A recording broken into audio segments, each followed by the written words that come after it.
It's been a little while. You might be wondering where I've been. I'll get to that in a minute, but for right now, I've got this bowl that I've started on, breaking some sticks off. We're gonna put some resin in here. Let's see what we can make. Hope you stick around. Let's get started.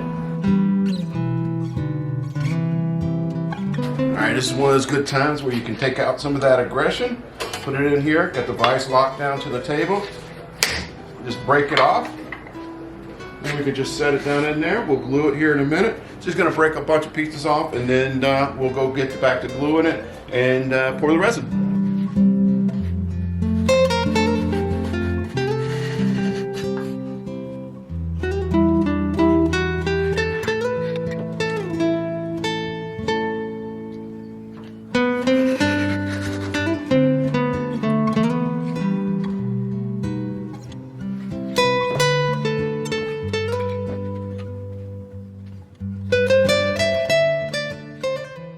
Well, I'll take some more aggression out. Let me tell you where I've been.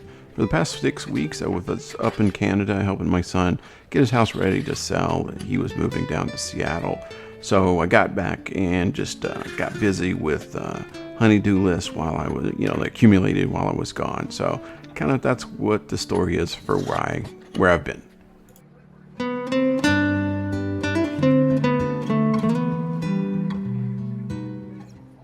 To help keep these from floating when I add the resin, I'm just using a little bit of CA glue from Starbond.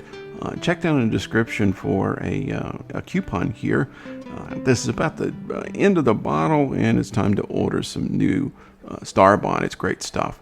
But it didn't, it worked well holding the things in, but it actually wound up sticking to the silicone. I guess I've been using this mold for a few projects, and it just kind of stuck. So luckily I had an extra one of these, because when I went to take it out, it destroyed the mold.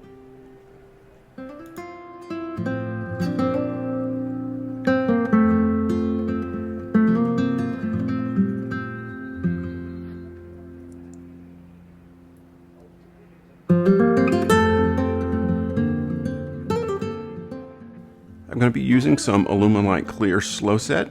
It gives me about a 12-minute working time. I'm going to be adding just a little bit of pigment just to give it just a tint of blue. It'll seem a little dark here in a second, but it is very clear. I'm going to actually wind up doing 2 pours. One of them will be off camera. No sense in showing you the same thing over again. And I did let it sit overnight for each pour.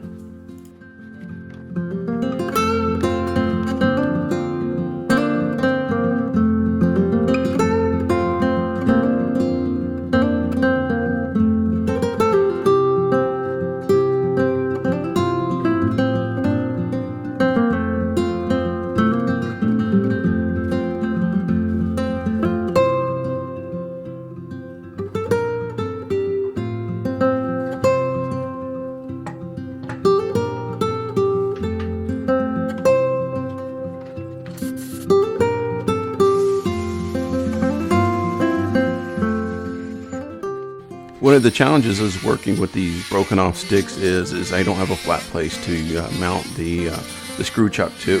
So I'm going to use this oscillating tool here to make it flat-ish, then come back with a flat disc on a angle grinder to get it a little bit smoother in an area, and then I'm going to have the faceplate screwed to it using some, you don't want to use like sheetrock screws or anything that's going to, shear. So I'll just use some regular wood screws here.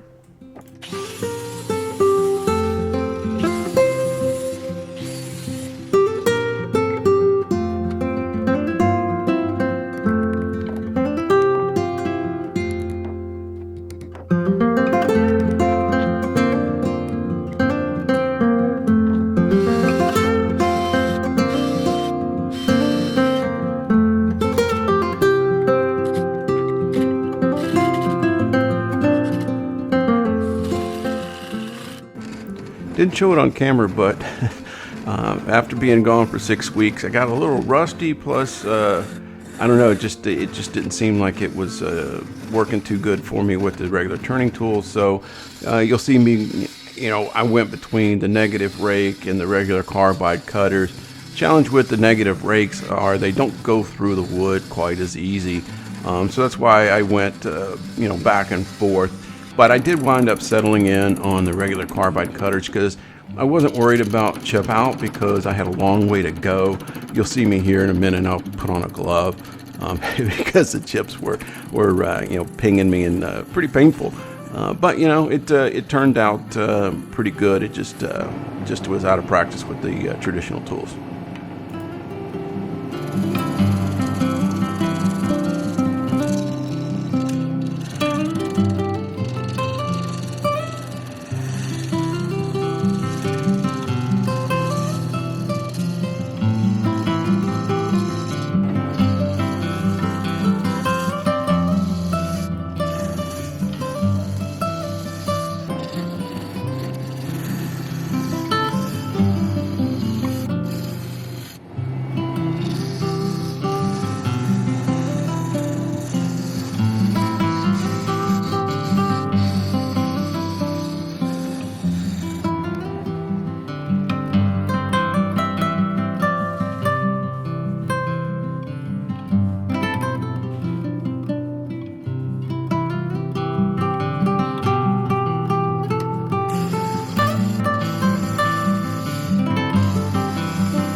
When it comes to resin, I don't really feel comfortable using the chuck jaws on a tenon or a mortise.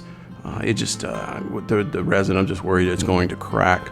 So I usually use a glue block and some hot glue, and it's never failed me.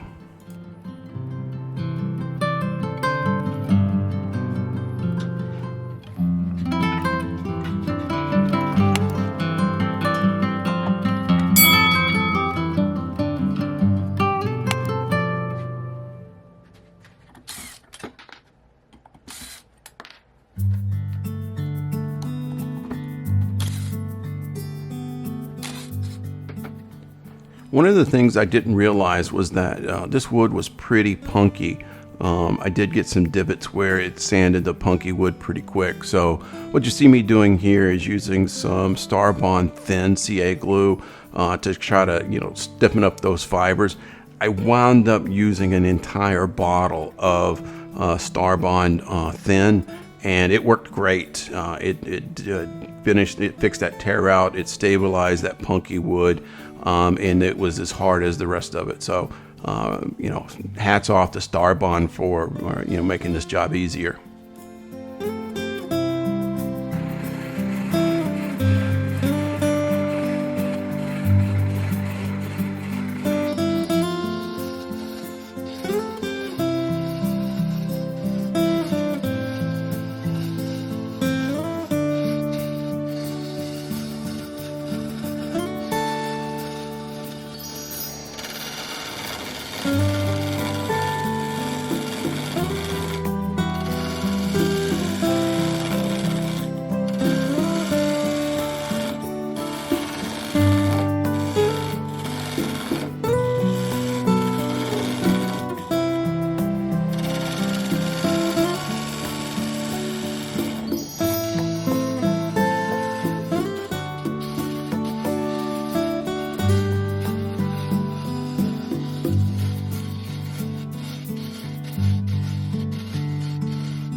I'm going back and forth between the inside and the outside of the bowl, just refining this shape.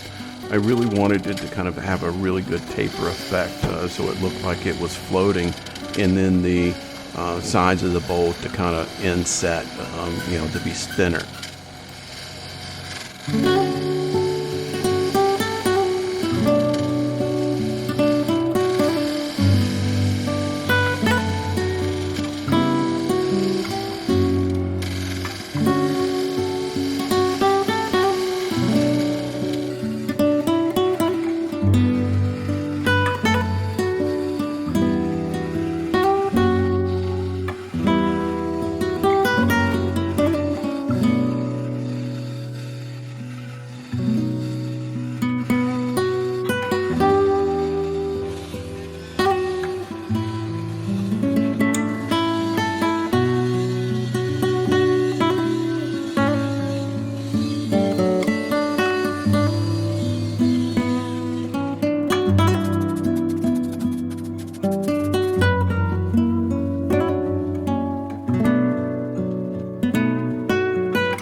So I'm using a little bit of denatured alcohol here to clean the oils off from the axe sanding sealer, because I'm going to be using some gloss lacquer, some deft gloss lacquer here at the end, and it just wouldn't stick to the finish. If you hear that squeaking, that is my new 12-week-old Australian cattle dog. She doesn't know that recording sessions should be quiet.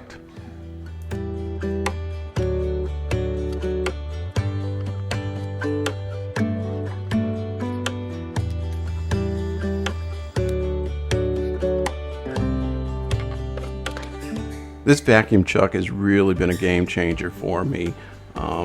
It's just, I don't have to use jam chucks anymore. And I did change over from the vacuum generator over to my vacuum pump so that the compressor doesn't have to run so often and, you hear it in the background.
Again, I'm going to go with some deft high gloss lacquer, and I put 6 or 7 light coats of this, and I waited about 30 minutes in between each coat. And I didn't do it yet, but I think I may go back and hit it with some of the micro abrasive pads and wet sand it just to give it a really nice finish, but that'll be off camera. That's going to wrap it up for this project. Here's some glamour shots. Hope you enjoyed this. I hope you got something out of it. It was great to be back in the shop. If you liked it, I appreciate it if you give that thumbs up. Comment and share. All those good things help the channel out. And until next time, I wish you and your family a blessed day. Thank you.